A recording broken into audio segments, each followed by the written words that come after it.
Do you believe in forgiving or forgetting? I know people say that family is everything. Blood is thicker than water and all that nonsense. But let me ask you something straight. If someone keeps cutting you open with the same dull knife over and over, does it really matter that you came from the same womb? Or does it just mean they know exactly where to stab? I learned that the hard way with my sister Rachel. She's the kind of person who walks into a room and makes it about her within 5 minutes, like she's allergic to not being the center of attention. And I'm not saying that out of bitterness. God knows she has the looks, the charisma, the smile that makes people bend. But underneath all that charm is a bottomless sense of entitlement.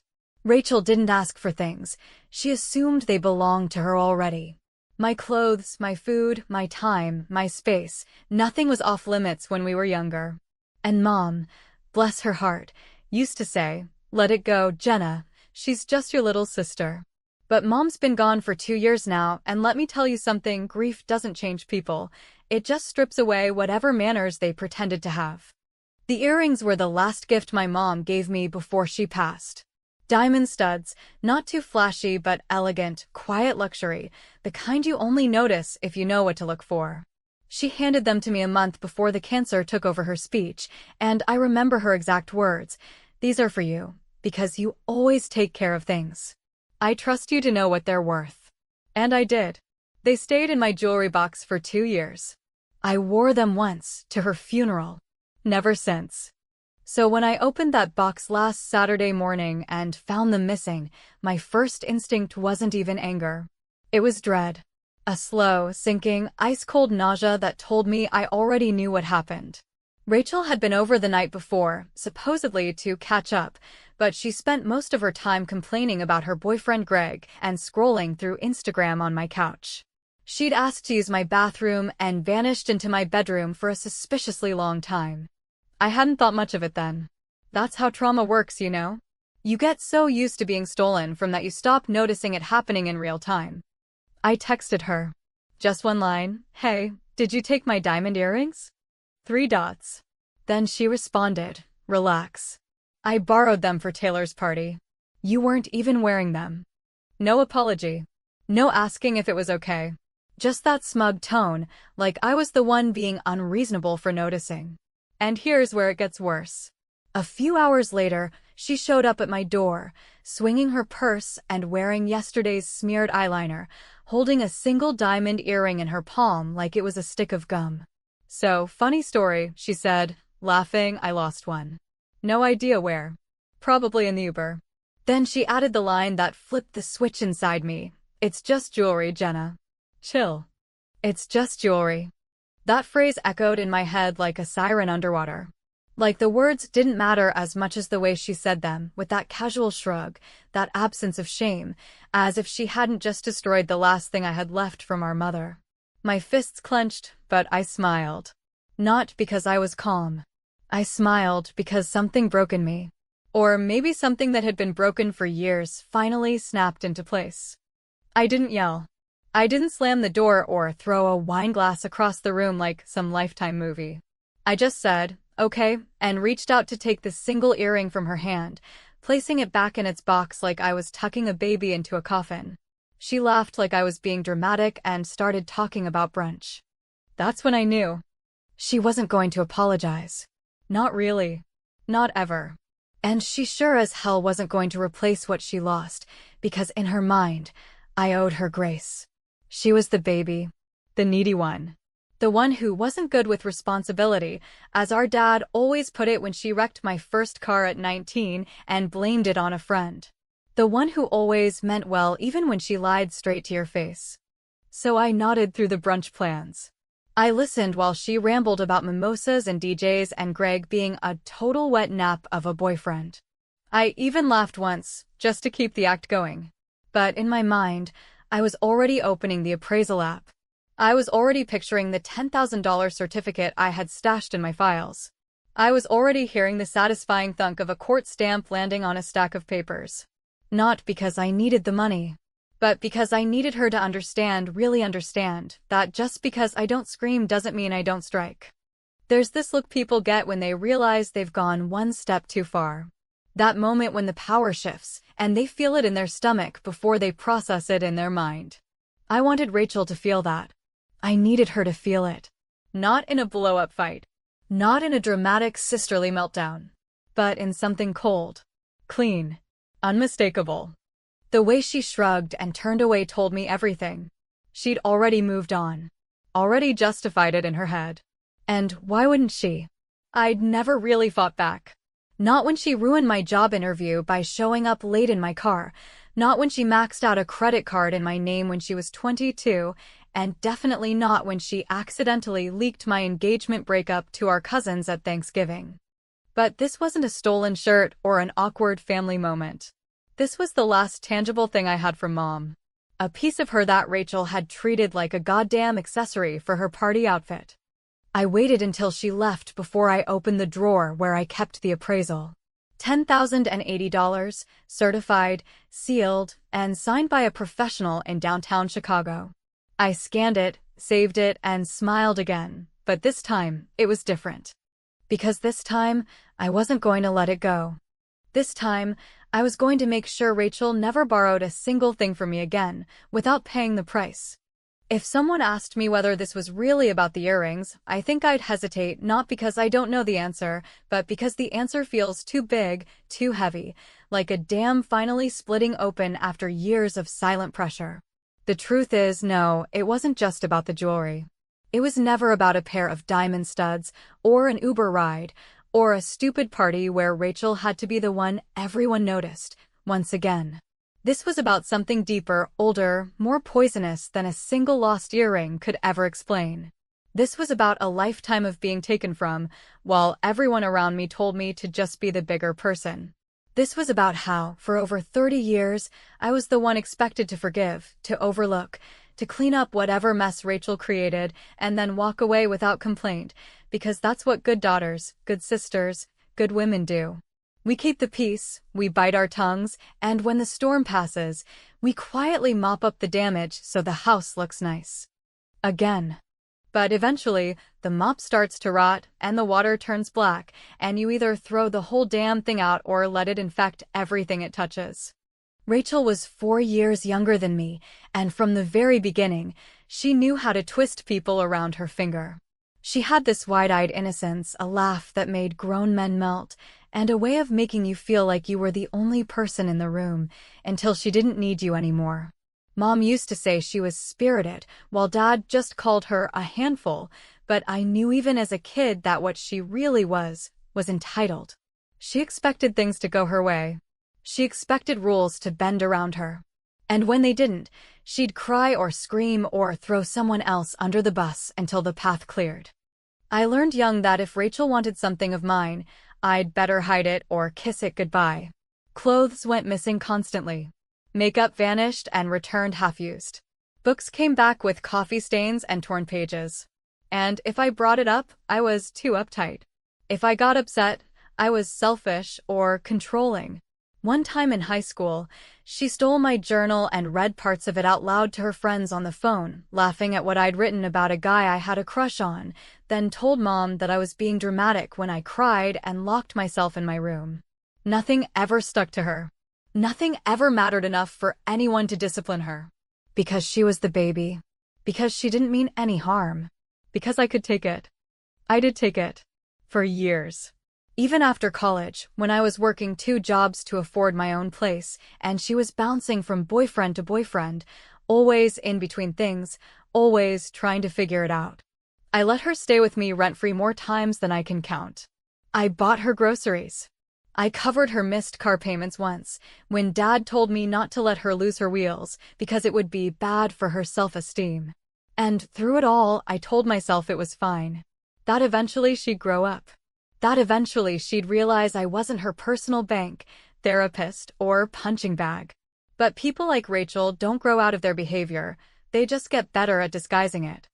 That earring was the last straw, not because it was expensive, though it was, or because it was sentimental, though it absolutely was, but because it confirmed what I'd always feared deep down. Rachel didn't just take things. She devalued them the second they left her hands. It wasn't enough that she'd borrowed the earrings without asking. It wasn't enough that she lost one at a party like it was a bobby pin. What really gutted me was that shrug. That smug, entitled shrug that told me she'd already moved on, that she'd already decided I was being dramatic, and that this would blow over just like everything else. But this time, it wasn't going to blow over.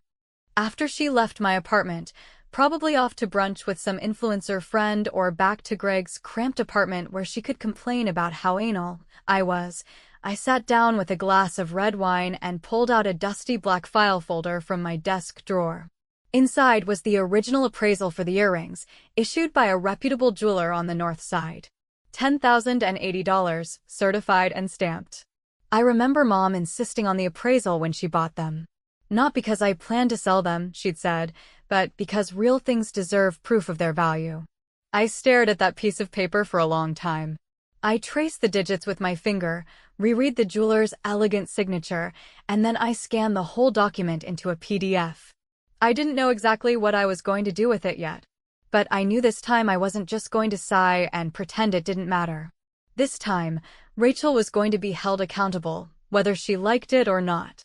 That night, as I lay in bed staring at the ceiling, I started remembering all the times I'd stayed silent. All the moments when I had the chance to speak up and didn't. When she crashed my car and cried until Dad blamed me for letting her borrow it. When she borrowed $200 and forgot to pay me back twice. When she showed up to my ex-fiancé's engagement party in a white dress and then claimed it was a coincidence. And through it all, I stayed the steady one, the stable one, the one who didn't let things get to her. Well, maybe I should have. The next morning, I found myself staring at the small claims court website for Cook County. I wasn't sure if I was really going to do it, but I wanted to see what it would take. The process was surprisingly simple. File a complaint. Attach proof of value. Provide evidence of loss. Schedule a mediation date. The filing fee was just under $100, less than what I'd spent covering Rachel's bills over the years. It was tempting, but still, it felt heavy. This wasn't just a legal form. This was a line in the sand. This was me saying, I'm done. I'm not your doormat. I'm not your silent supporter. I'm your sister, and you don't get to treat me like furniture anymore. And then I remembered something else. Last month, Rachel had asked me to help her with some paperwork for a new apartment application. She texted me scans of her ID and other documents so I could fill things out online for her. One of those documents had her signature. Perfectly legible. A match for anything I'd need in court. My hand hovered over the trackpad as I clicked to download it. Not for anything shady, just for backup. For protection.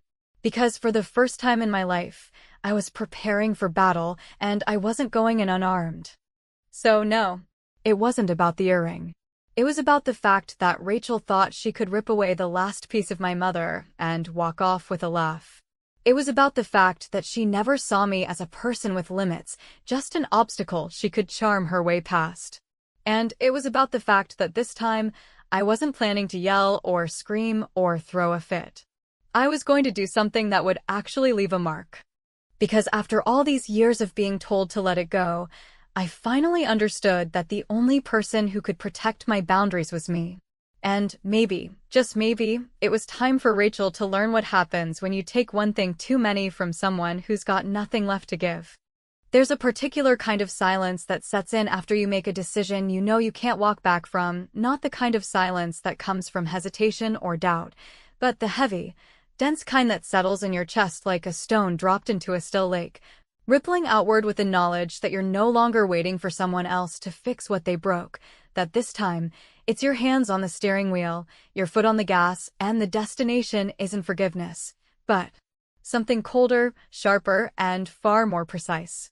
In the days following Rachel's smug little earring stunt, I didn't let on that anything had changed, at least not on the surface, because there's an art to revenge that people don't talk about, a patience required to execute it correctly. Not in a way that feels petty or impulsive, but in a way that seeps into the other person's life like slow poison, revealing itself only when it's too late to undo. I wasn't interested in yelling or posting some cathartic rant online, or crying into a glass of wine while listening to angry breakup songs. No, I was done with all that. What I wanted now was stillness, control, and a plan so quietly devastating it wouldn't even register as an attack until it was already over. So I kept playing the role everyone expected of me. I responded to Rachel's texts with smiley faces and casual LOLs, laughed at her dumb memes, and nodded along to her never-ending stream of voice notes about Greg being too clingy or too distant, depending on the hour. She had no idea that I had already filed the small claims paperwork, that the judge had set a preliminary mediation date, or that I'd submitted a copy of the appraisal along with a signed statement from our family jeweler verifying its authenticity. She didn't know I had compiled screenshots of our text messages, timestamped and archived, clearly showing her admission that she'd taken the earrings without asking and lost one. And she certainly didn't know that I'd kept the voicemail from 3 weeks ago, the one where she giggled into the phone and said, "I only wore them for the pics, you weren't using them anyway," as if that was some sort of justification for theft. I started building the case like I was writing a term paper, methodical, thorough, undeniable. Every detail mattered. Every slip of her tongue, every instance of her treating my property like her own, every past message that demonstrated her casual disregard for boundaries, archived, labeled, organized. I even included an older message thread from the year before, where she asked to borrow a pair of designer shoes I'd bought for a friend's wedding, and then posted a photo of herself drunk in a nightclub, one heel missing, the caption reading, "Oops. Lost a shoe but still found Prince Charming." She laughed when I asked about it later, said something dismissive like, "Those shoes were ugly anyway." It had felt insulting then, but now it served as pattern evidence of behavior. Because this wasn't a one-time mistake. This was a documented habit of entitlement. And just when I thought the absurdity had reached its ceiling, she texted me again, 3 days after I'd submitted the claim, to ask if she could crash at my place for the weekend. Apparently, Greg was being weird and she needed space. I stared at the message for a long time, wondering what it felt like to move through the world with that level of blind audacity, to burn bridges and then ask the people holding the matches for a place to stay. I could have said no. Could have told her I was busy, or sick, or tired of her games. But instead, I said yes. Because I wanted her right there. I wanted her in my space, comfortable and confident, thinking the ground was solid beneath her feet, while beneath it I'd already set the dynamite. She arrived late Friday afternoon, dragging a duffel bag and a box of takeout, chatting like nothing had happened. She didn't even mention the earring. Not once. She tossed her shoes by the door, flopped onto my couch, and started telling me about some influencer she met who offered her a brand collab for hair vitamins, as if we were back in high school, as if nothing was cracked or shifting beneath the surface. I nodded. I poured us wine. I asked about her job search, which she brushed off with a dramatic sigh, saying the market was hostile and that she couldn't possibly take another 9 to 5 because it would suffocate her creativity. I smiled and pretended to care. Around 9 that night, I stepped away and retrieved a folder from my desk drawer. Inside were 3 things: a printed copy of the appraisal, the court notification letter, and a screenshot of her message admitting to taking the earrings. I didn't say a word as I walked back into the living room and placed the folder gently on the coffee table in front of her. She looked up, confused, then curious, then a little too amused for someone who was about to get slapped in the face with a $10,000 reality check. "What's this?" she asked, flipping open the folder with one hand, still holding her wine glass in the other. She skimmed the first page, the appraisal, and laughed softly. "Okay, fancy paper," she muttered. Then her eyes moved down, registering the figure, the jewelry store name, the date. Her lips twitched, the laughter beginning to falter. Then she turned the page and saw the court letter. Her expression shifted in slow motion, from smug to startled to pale, like someone realizing a shadow on the floor wasn't a coat, but a wolf lying in wait. She looked at me, eyes wide, searching for the joke, the punchline, the lifeline. "Wait. What is this?" she asked, voice thinner now, not quite trembling but close. I didn't answer right away. I just sipped my wine, let her sit in the thick, buzzing silence that followed. Finally, I said, "You said it was just jewelry. So I figured you wouldn't mind proving that in court." She blinked at me, completely thrown, her brain clearly scrambling to catch up. "You're suing me?" she asked, like it was the most ridiculous thing she'd ever heard, like the idea that actions had consequences was somehow beneath her. I leaned back in my chair, calm and deliberate. "I'm holding you accountable," I said. "You lost something that wasn't yours. Something valuable. Something irreplaceable. You laughed about it. You never apologized. So now we get to handle it like adults." She opened her mouth to argue, to twist, to spin the narrative into something where she was the victim and I was the heartless villain, but I cut her off before she could start. "You crossed the line, Rachel," I said, my voice steady, "and this time, you don't get to charm your way out of it." For the first time in years, she had no comeback. And I knew right then I had her exactly where I wanted her. The thing no one tells you about standing your ground is how isolating it feels in the beginning, how even when you know you're right, even when every fact, every receipt, and every moment of your own restraint lines up perfectly in your defense, there's still this unbearable weight pressing on your chest, like you're somehow betraying some unspoken code by finally saying enough. Because when the one you're standing up to is family, people don't care about the facts, not really. They care about comfort, about keeping the peace, about preserving the illusion that everything is fine, even if it means leaving one person to carry the whole load while everyone else smiles politely and looks away. That's exactly what happened the morning after Rachel found out I'd filed the court claim. She didn't spend the night, of course. As soon as she realized I wasn't bluffing, once it fully registered that a court date was real, that her name was officially part of a legal proceeding, that this wasn't just another empty threat from her boring, uptight sister, she packed her duffel bag and stormed out of my apartment like it was some great betrayal. She didn't yell. That would have required honesty. Instead, she went quiet, the kind of silence that hums with performative victimhood, like she was already writing the script in her head for how she'd retell this story to her friends. Jenna overreacted. Jenna went nuclear. Jenna turned on her own sister over a lost earring.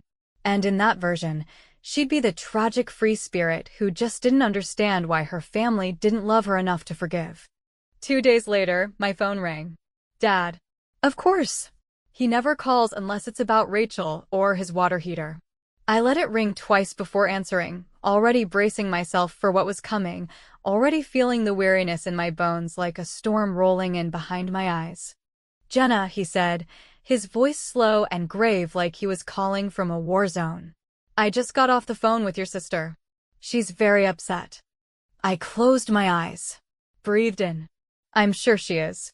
"Look, honey," he began, dragging out the words like he was speaking to someone unstable, "I know she messed up.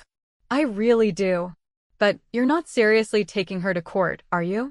I mean, come on." That was the moment I realized just how deeply this pattern ran. Even now, even with Rachel in her 30s, even after everything she'd pulled, he still expected me to be the adult, the fixer, the one who rose above. Because that's what I'd always done. And for him, that role wasn't a choice, it was a job description I'd been born into, one I was expected to perform without complaint, while Rachel floated through life leaving wreckage behind like some beautiful, oblivious tornado. "She stole from me," I said, calmly but clearly, letting the words land without cushioning them. "She took something that didn't belong to her, something valuable, and then she laughed in my face when she lost it. And now she's surprised that there are consequences." Dad sighed, the kind of sigh men of his generation perfected, full of disappointment they don't quite earn. "You know how she is. She's always been impulsive. But suing her? Isn't that a bit extreme?" Extreme. That word stayed with me. Not the theft. Not the disregard. Not the history of manipulation and negligence. No, the extreme thing was me demanding accountability. I didn't yell. I didn't cry. I just said, I'm done excusing her because she's younger or impulsive or doesn't mean harm. Intent doesn't erase damage, Dad. And if she didn't want to be taken to court, maybe she shouldn't have taken what wasn't hers. He went quiet after that, said something about needing to think it over, and I told him I'd see him at mediation if he wanted to come. He didn't say goodbye. Rachel, for her part, Went on the offensive the way people like her always do, passive-aggressively and in group texts. She messaged our cousins, our aunt, even our mutual hairstylist, weaving this narrative of betrayal, painting me as cold and vengeful. She told people I was trying to ruin her financially, weaponizing Mom's death, holding grief over her head like a threat. And some of them believed her, or at least, they sympathized, because again, comfort over truth. They didn't see the file folder full of evidence.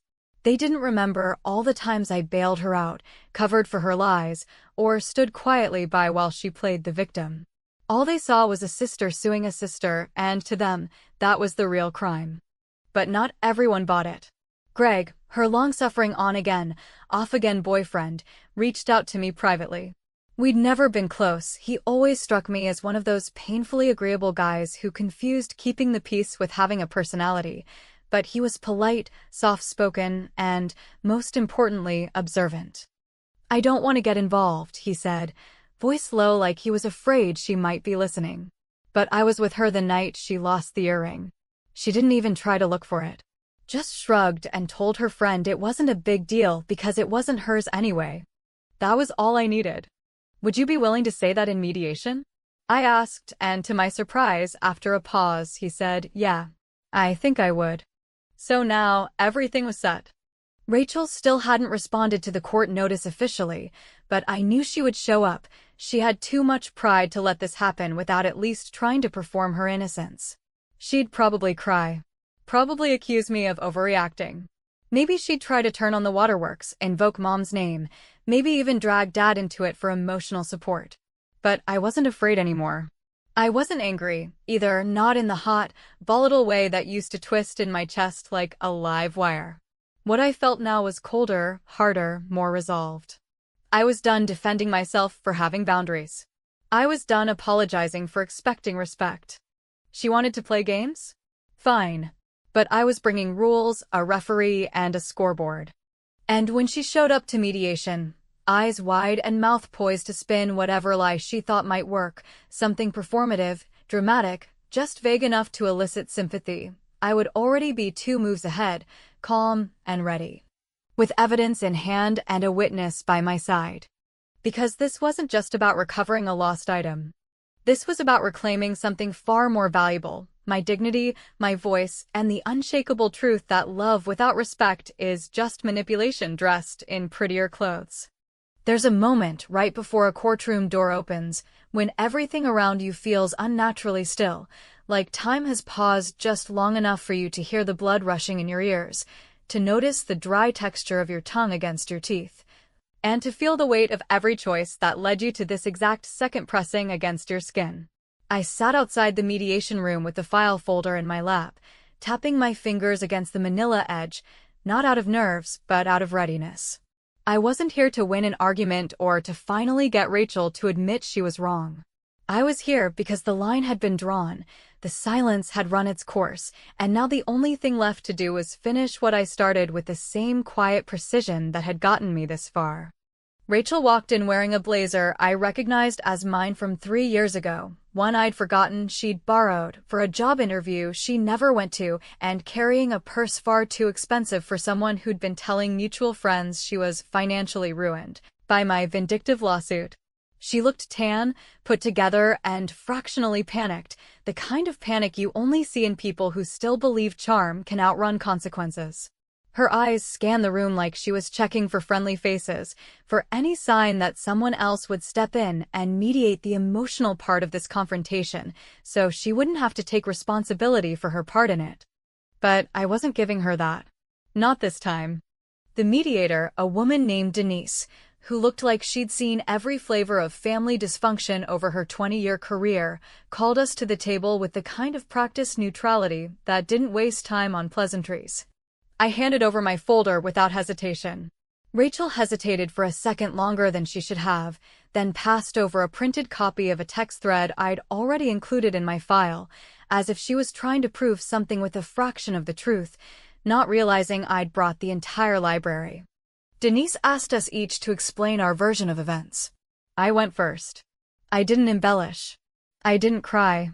I didn't use metaphors or invoke history or drag our mother into it.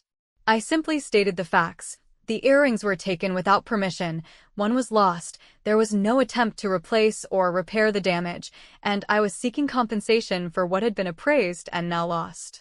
That was it. No theatrics. No emotional monologue. Just the truth, documented and delivered like a business transaction. Rachel, however, performed.